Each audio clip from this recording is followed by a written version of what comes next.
Okay, looks like we've got this thing going. My name is Tom Siebert. I'm here with Liz Hodgson, and we want to talk about Anatomy of a Fall, which is a French film that's been critically acclaimed. It won the Palme d'Or at Cannes this year, signifying it as the best film made on the planet in 2023. It's been nominated for Best Foreign Film at the Golden Globes and other places. We're expecting it to be nominated for at least Best Foreign Film at the Oscar this year and possibly Best Film overall, as it's been popping up on a lot of 10 best lists. And Liz, why don't you give us a quick synopsis of what the film is about? Okay, sure. I'm Well, sorry to hit it's you with just that, actually. We have not no, it's spoken fine. at all about this, so forgive us. And I thought it was good that we didn't speak before this, and so sorry to spring that on you, but what's the plot? So, it's a courtroom thriller, and the word kind of escapes me, like a bit of a melodrama about a marriage combined into one. It starts out with a woman named Sandra Voiter. She's a writer, and she is being interviewed by a grad student about her latest book. She is in this Grenoble chalet hideaway with her husband and her 11-year-old son. Which is the While she's, French Alps, just for people who don't know where Grenoble is. It's in the French Alps. yes, and so while this interview is going on with an attractive young grad student, her husband starts playing music very loudly from the third floor of this chalet that's under renovation. And it's Pimp by, is it 50 Cent? I think it is. It's got those Jamaican island Yeah. sounds to it. It's a bit hypnotic, and the music's loud, and obviously it's a passive aggressive move by her husband to say, "Get that woman out of my house." And then uh, the son, who has been blinded by an accident, takes his beautiful dog, and the dog, I mention the dog because it kind of goes on to play an important symbolic role and also literally in the plot. It's a border collie or an Australian shepherd, I'm not sure. Either Uh, way, it's a yeah. It's a beautiful dog. beautiful dog. He takes his dog out for a walk, and when he comes home, his father's lying dead in the snow, blood everywhere. Calls his mother. She comes down, and then what unfolds is very quickly, will she be indicted? Yes, she's indicted because it's a mysterious death and she's the only adult present. She's indicted, and then a trial ensues a year later. Right, that's great. I think that's the terrific introduction to it, and then we can sort of let it unfold throughout. It's basically a character study that's a murder mystery that becomes a courtroom thriller. Would you say that kind of sums it up? I agree. So, okay. Um, so the big question really in the film is, did she do it? And the movie itself never really concretely tells you. It's up to you to play detective to figure out whether she did it or not. And through the brief conversation that Liz and I had, which spurred me to want to do this, is we don't agree. And we break down on gender lines, really. I'm the guy, and I think, yeah, she killed her husband. And unless Liz's opinion has changed since she saw it for a second time, she's the woman who doesn't think the woman did it. Am I correct on this? Yes. And on the second viewing, I leaned more toward, well, at least I was able to be more open to your theory. On the first viewing, it was obviously I was guided by my female biases, which told me her husband was being annoyingly passive aggressive with the Yes. music. And in my viewing, I was glossing over the things that would point to her guilt in the end. But I'm still, by the end of it, um, not of two minds, she did it or she didn't do it. I'm of two minds, and those two minds are she didn't do it, and also it doesn't in the context of the film, it doesn't really matter if she did it, which sounds crazy because it's a murder and murdering is bad, obviously. I think we can agree on I'm that. glad we could clear that one up. All right, all right. Yeah, don't murder people. Right. This is not the pro-murder podcast. I promise you. I promise you. He left the cap off the toothpaste so many times. It just broke me. Yeah, I will not dispute that all of the evidence that I'm going to offer in this video is going to be circumstantial. I I really thought the dog saw something that we do not see. The first time I saw it at the end, because the dog plays such a central part. The dog is literally the first character we see in the movie and the last character we see in the movie. And the dog's name is Snoop. So, you know, you kind of think like, oh, well, that's a detective kind of thing. What is the dog seeing that we don't see? But whatever the dog might have seen, I didn't see it. So uh, I will say, however, you know, the title, Anatomy of a Fall, calls back to Otto Preminger's 1950s, Is It a Murder? Courtroom thriller, Anatomy of a Murder, you know? So like that seemed to me like perhaps the first sly tell even in the film itself. And you know, I just feel like there's some bigger themes going on in this film that tap into this modern zeitgeist of nobody can tell what reality is anymore. Everything is based on my truth. And the fact that like both the divine feminine and the divine masculine are inherently flawed with narcissism right now. I mean, her husband's an asshole. Whether she killed him or not, he is a passive aggressive, resentful asshole, you know, whose really lone good quality is he seems to be a good dad. Like that's it. But has a chip on his shoulder about it as well. So the movie itself becomes this battle for the son's consciousness, you know, where his mother's innocence basically hinges on convincing the kid, you know, that the dad killed himself, you know, and that's a conflict for the kid because his relationship with his dad is clearly better than his mom's. So any thoughts on that? Well, yeah, I mean, as the action unfolds, I started to become kind of nervous, like, oh no, are they going to start telling us that the truth is relative? Because I really don't like that. Because I really believe something either happened or it didn't. But I think there was that pinnacle moment where so just here's a spoiler alert, but Yeah, look, also if some. you haven't seen the movie, see the movie first, because you're not going to go, what the hell is going on in this conversation? Sorry. Go ahead. But just to fill in a little background, the child is assigned, what would you call this person? Some kind of guardian, A court because liaison, perhaps? A the court court liaison? liaison, yes, because the accused, Sandra Voiter, is granted bail. What the court is worried about is that during this period between when she's granted bail and the trial, that she's going to be able to influence her son. So they put a liaison in there to make sure that, you know, they're always speaking in French. The language thing becomes a big issue. More Yes. on that later. And so this court appointed woman, Marge, really fascinating character.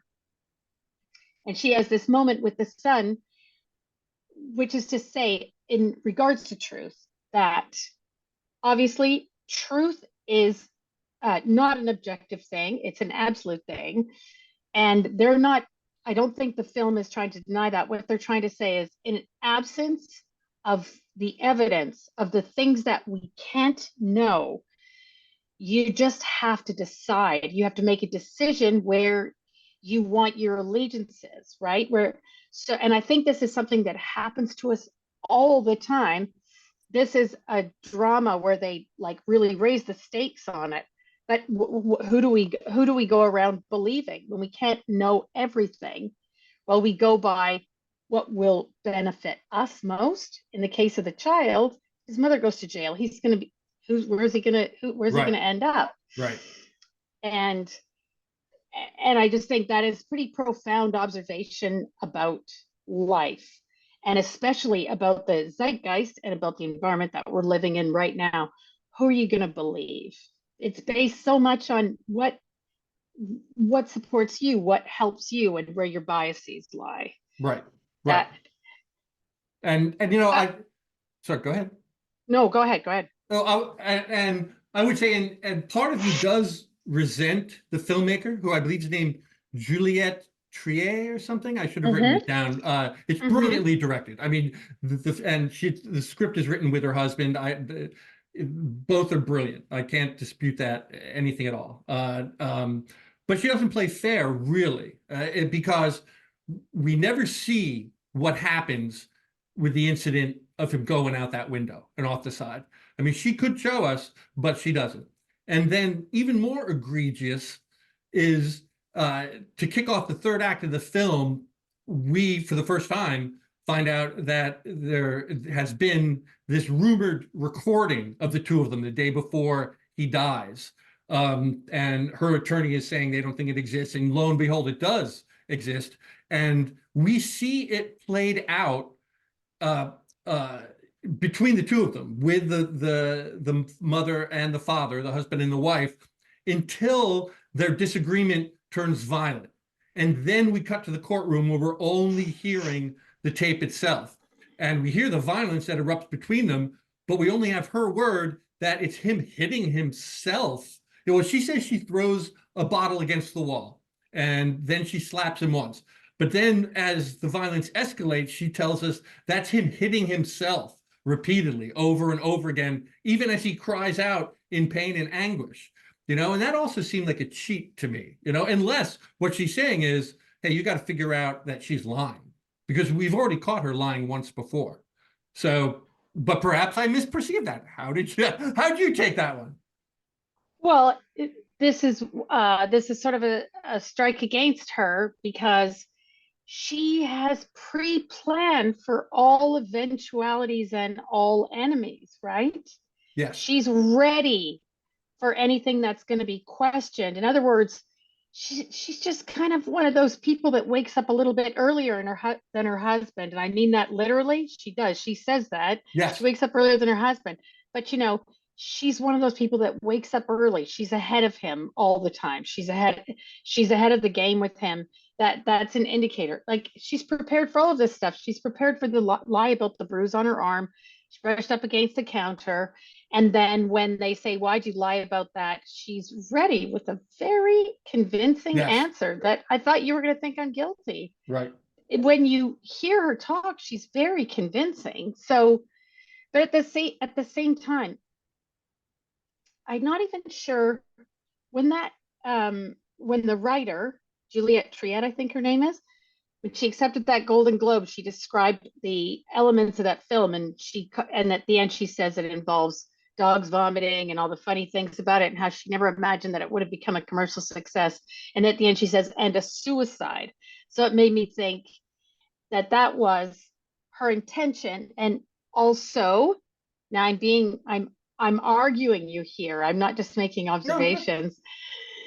Um, she talked about how the movie was conceived in the environment of lockdowns, and how the imagination can start to run away under that environment. Like, oh, you're locked down with your spouse. I wonder if anybody got killed.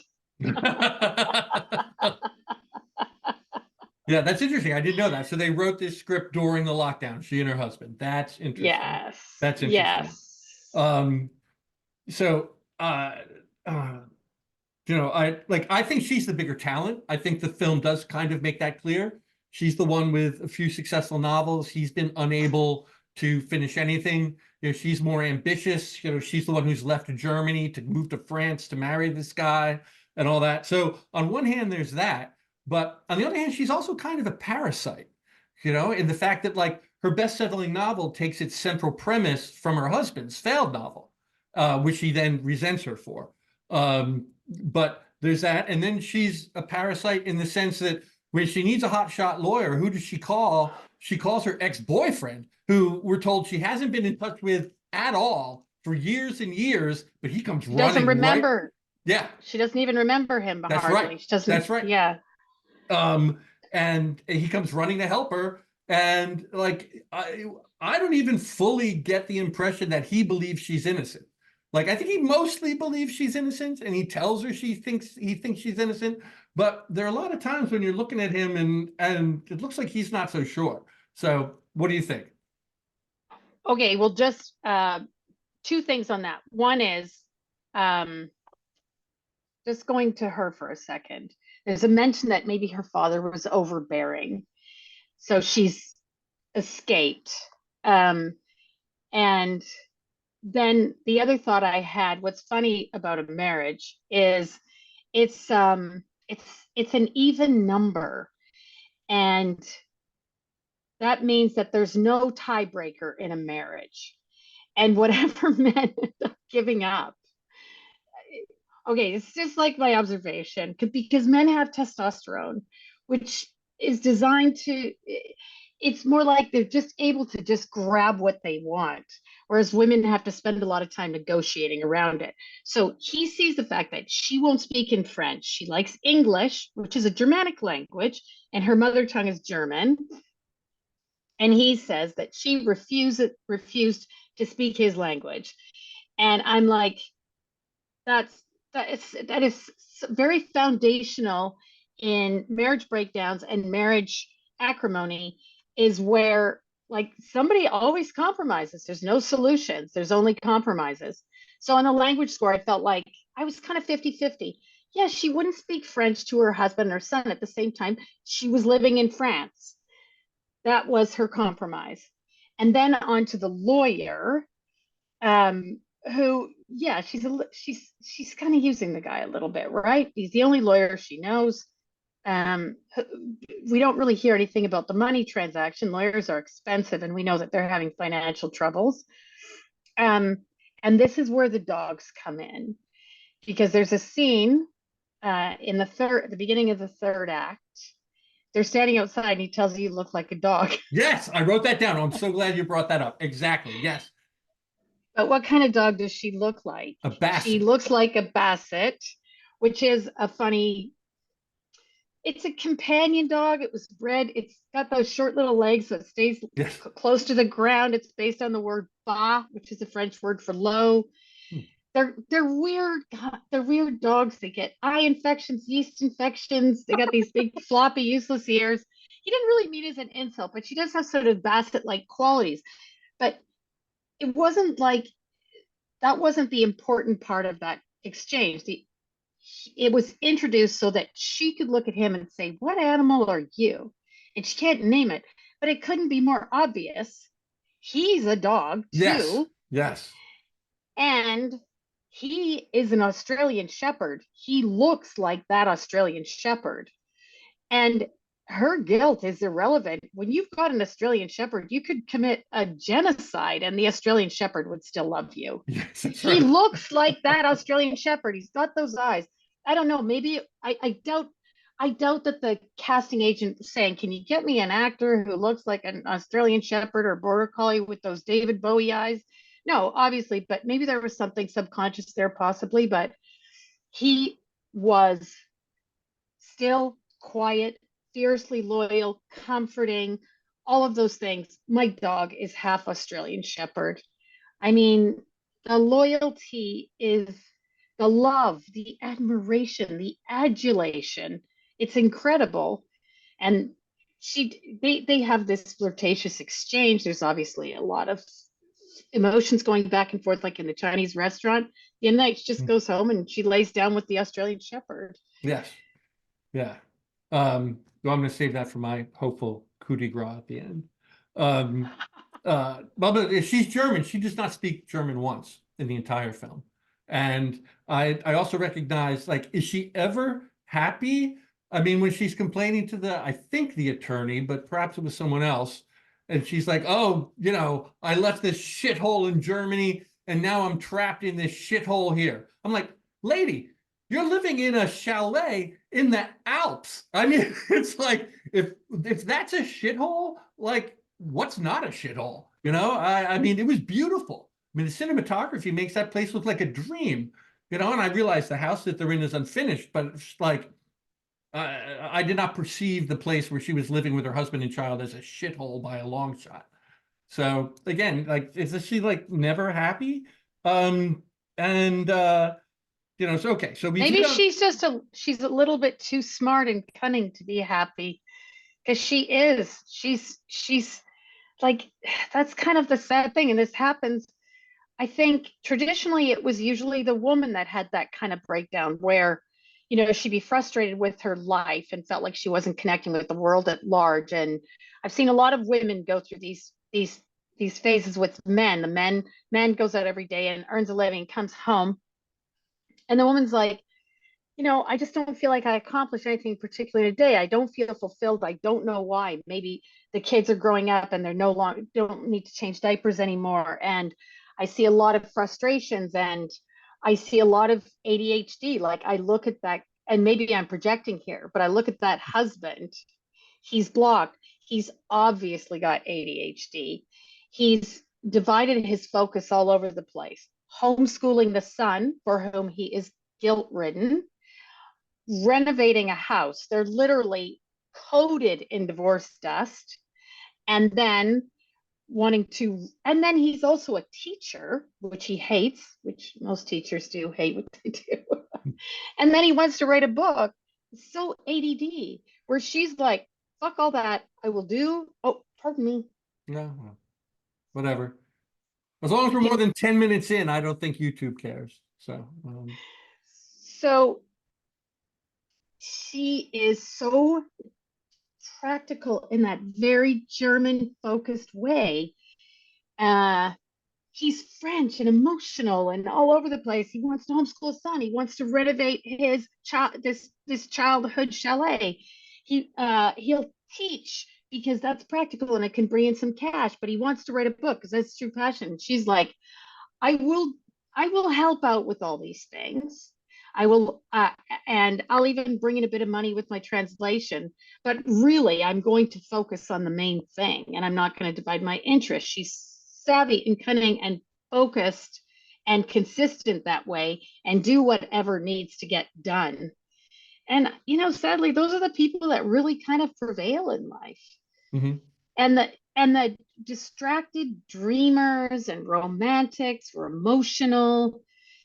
He's sending these recordings of his fights with his wife. He's sending to the publisher saying, look at this crazy, he's kind of onto something. The publisher doesn't get back to him, probably doesn't understand what it is. Like, what is the publisher going to do with the transcript of a recording of a fight between his wife?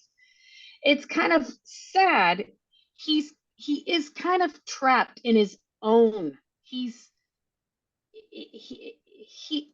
she's kind of right. He's built this trap himself and he can't see his way out of it.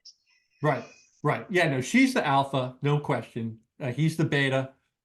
He's trying to deal with her in a passive aggressive way. And,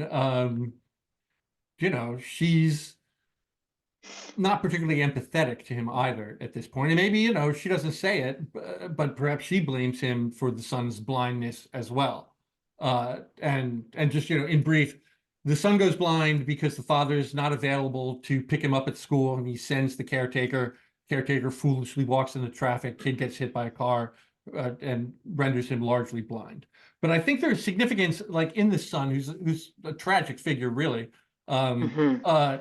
In the sense that, like, he can't see clearly. I mean, for a film that's obviously loaded with symbolism, for that the key witness or lack thereof, be partially blind, and who admits at least once that they got a key fact wrong, right?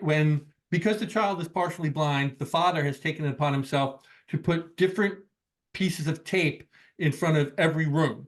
So, like, some are more coarse, some are more smooth, and by the coarseness of the tape, the child can tell where he is in the house and help himself guide around. And so one of his memories about where he was standing when he heard his parents either discussing or arguing hinges on where that piece of tape was. And the kid swears up and down to the police, it was here, it was here, it was here. But then, when him being there doesn't work out to help prove his parents or his mother's innocence, then he suddenly remembers, oh, wait, this tape was somewhere else. So he makes a mistake once, and then ultimately, big spoiler, if you're still listening, eject now and watch the movie. The key then also hinges on him being wrong again about something else, and then the correct memory exonerates his mom. Boom. Right? Do I have all that correct? Yeah. I, I feel like, did he genuinely um, m- mistake? Because that's really plausible. He's kind of acting like his mother there, isn't he? I hadn't thought about that, but yes, he is. He is. Rem remembering how it's convenient, which kind of also relates back to how the the truth is impossible. It's unknowable and something we have to accept as human beings, and dealing with only things that are within our control, and uh and blotting out things that are outside of our control. And that's what Sandra's true talent is. And is that his name? Molesky? The husband, the dead husband, not Yeah. so much. Too preoccupied, like many French people are, with things that are outside their control, obsessed with things that are outside of their control in a Hmm. very impractical way.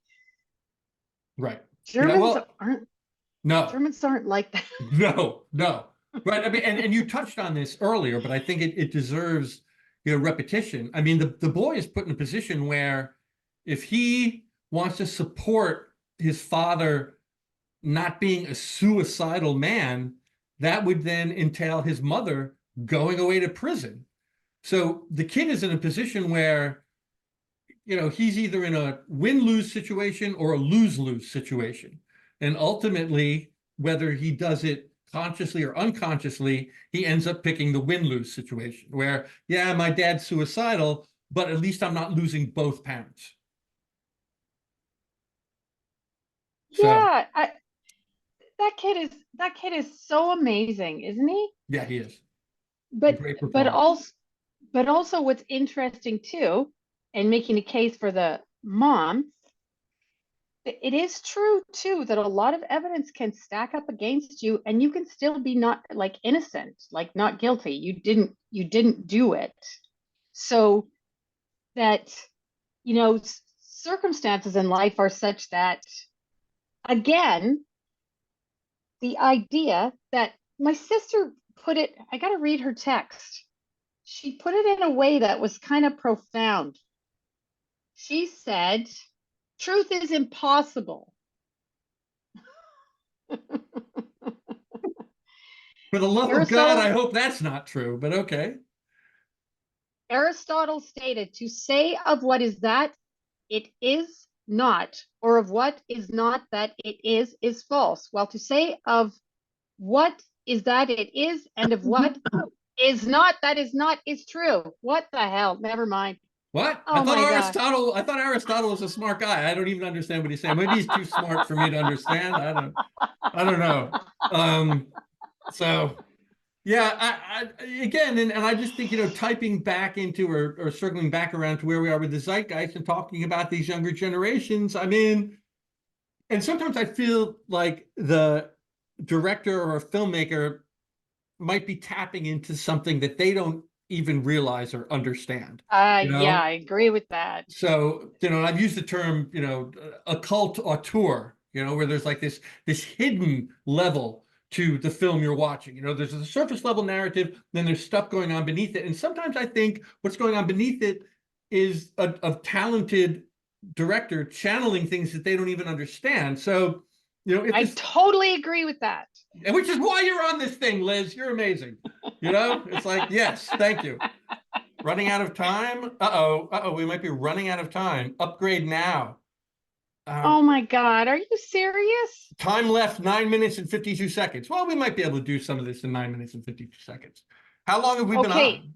Do we know? All right. So anyway, so the kid might, in my opinion, the kid chooses to live in a lie because it's less uncomfortable. And I feel like yes. many young people are choosing the same.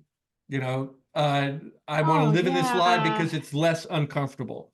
Um, so, Oh, and that just sums up that entire generation. It just sums them up in one line. It's tragic, really. yeah. So, and then I wanted to touch on, the opening line of the film is, "What do you want to know?" That's the very first word we heard here in the sign. So it is. The journalist asks that to the mother author right before the music gets turned on by the father. Said the dog is the first and last thing we see. I'm just going to run through some things here, and then you can circle back to whatever you like, you find the most significant. Okay. But she says herself, all my books are fiction, but they're all rooted in the truth, which is basically my truth. And at one point in the courtroom, they go through all her books, like, oh, this one was about her resentment of her father. This one was about her child's blindness. This one, et cetera, and so forth. So everything that she's doing and writing about is a fictionalized version of the actual reality. And then I will say, the time of his death, like he kills himself if it's a suicide immediately after he just like totally ruined a great moment for her when this writer from a magazine is there to do an interview to help her promote her book, and he's blasting the music so loud that they can't even talk. So that's got to be the height of resentment for her. So why is he throwing himself out the window? And then in her testimony she claims that like after the music situation and the author the journalist leaves, she said her husband comes downstairs and they'd had like a normal conversation while the music is still blasting, because she says it was still going. Like we already know that she couldn't talk to the reporter about it, so now but she's having this normal conversation with her husband. Although that might be to her credit that she understands how much her husband is mentally struggling, so she doesn't confront him about his passive aggressive dick move. Yes. Okay.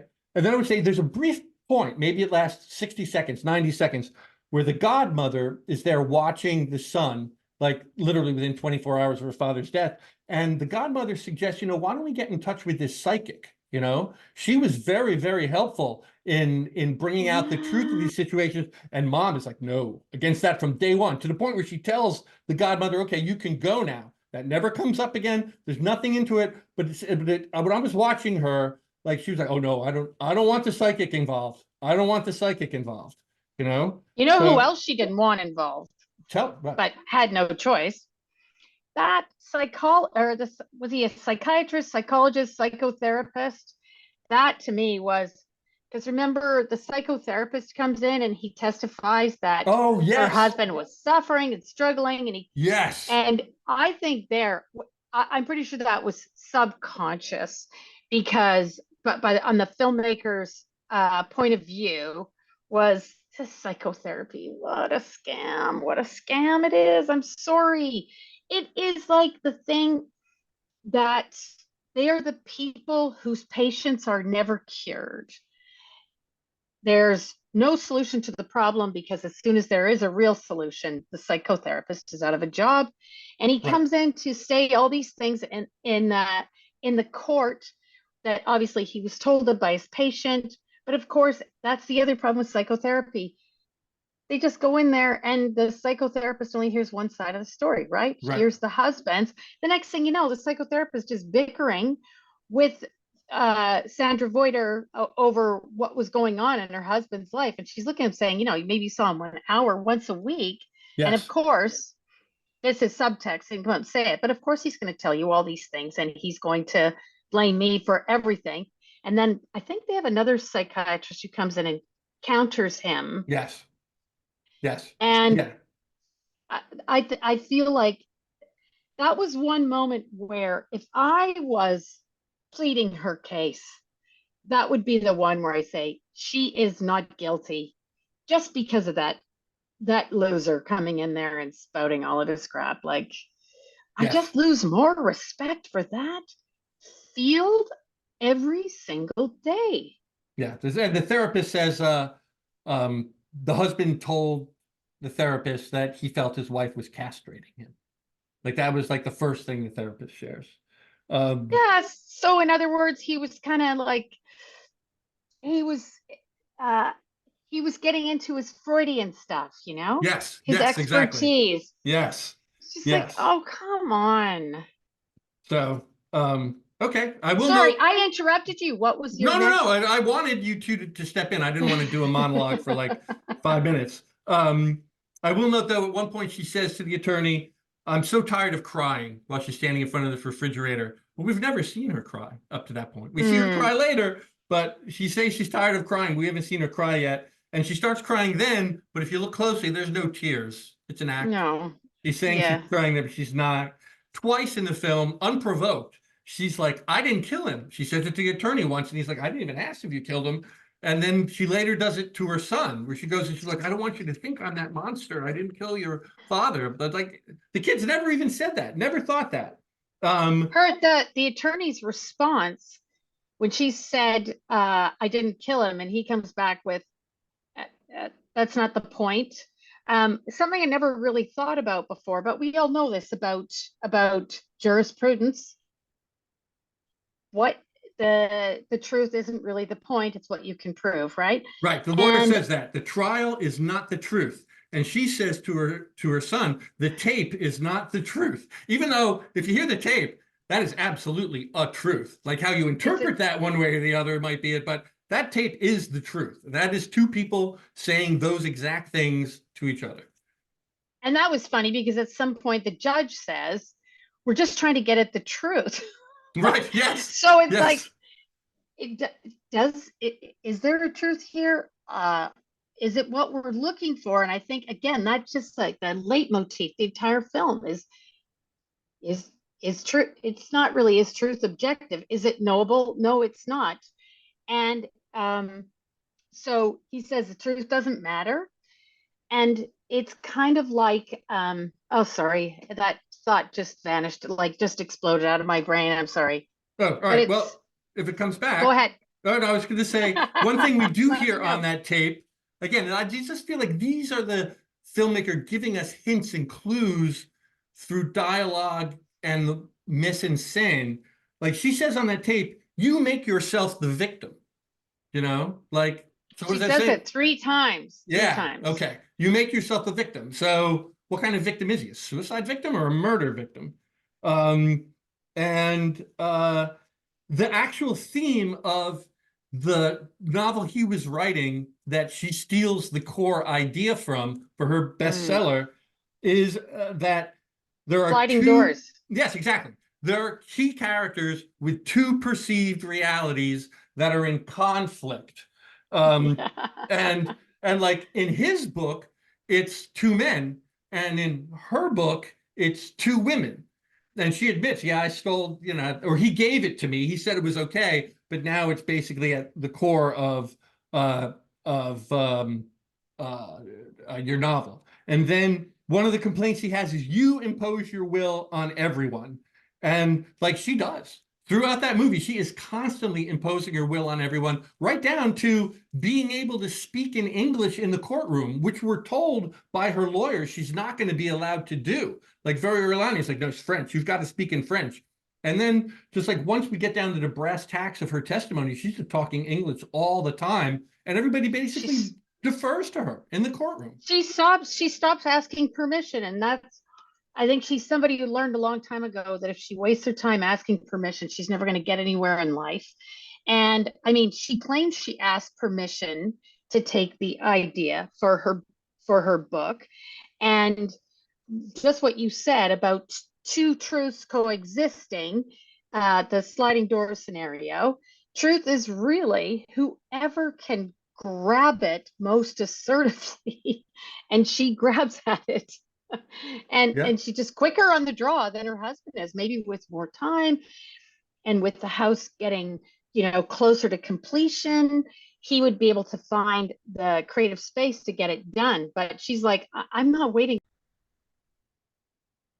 All right. So we're back because Zoom wants me to pay for Zoom Plus, which I may do, but I haven't yet. So we got cut off after 40 minutes. We're sort of coming into the home stretch here now anyway, but I didn't want it to end like that. Liz had left off speaking about the female protagonist being able to impose her will on everybody else, which people throughout the film say. And then Liz was concluding that, yeah, she's been able to impose her will even on the truth. So her truth becomes the truth. And I don't know if you were done with that, but I figured that's where we'd pick it back up. Well, I had another thought about, okay, so we don't know if it was a murder or a suicide. It's ambiguous. But one thing we do know is that the jury decided it was a suicide. And I think these filmmakers, whether subconsciously or consciously, have so much to say about the world we live in. And I think one suggestion, despite a lot of evidence against her, despite a lot of lies, and the fact that she won't speak French, the jury still finds in her favor. Maybe, I mean, this is, I'm just spitballing here. They don't want to see her son, or they're so convinced by what her son Yes, concludes. that's what it is. But also, there's a little bit of, what's the word? I call it misogyny, because Misandry. her misandry, that word, I don't know why it never really kind of catches on. Maybe that's just how much sympathy there is for men these days. Right. We don't have a term for it.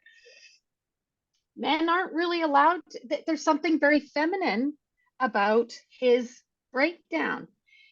Like I said, traditionally it was the frustrated housewife who didn't find herself, and he's having a meltdown, and he's having trouble focusing, and the jury finds in her favor, because maybe if the roles were reversed, maybe if he was the one on trial and she was the one who was dead, and she was the one who'd been having all of these issues and frustrations and feeling like that her husband was always pushing his will on her, I don't think that you would have the same outcome. I think they find that husband guilty as hell.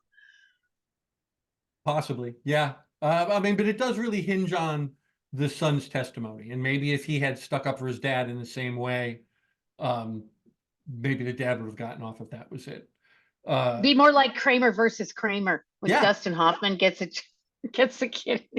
right. He kills Meryl Streep, which apparently, if you can believe Meryl Streep, like he inflicted violence on her during the shooting of that film. He like really punched her or something, like when they were supposed to be just acting.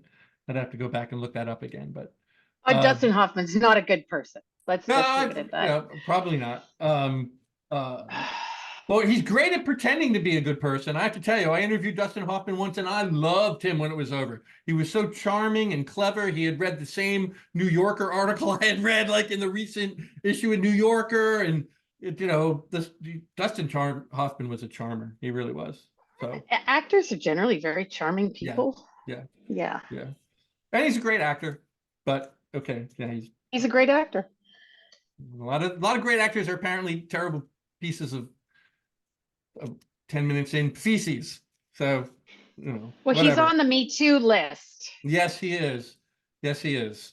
I think we could probably even dig deeper into that, but we won't because Mm. just what things I've heard. Um, so, so really, I guess my closing point is I feel like there are a lot of clues in this movie in dialogue and in mise en scène from the director that are more indicative of what went down than the so-called truth that were shown um, in the courtroom drama.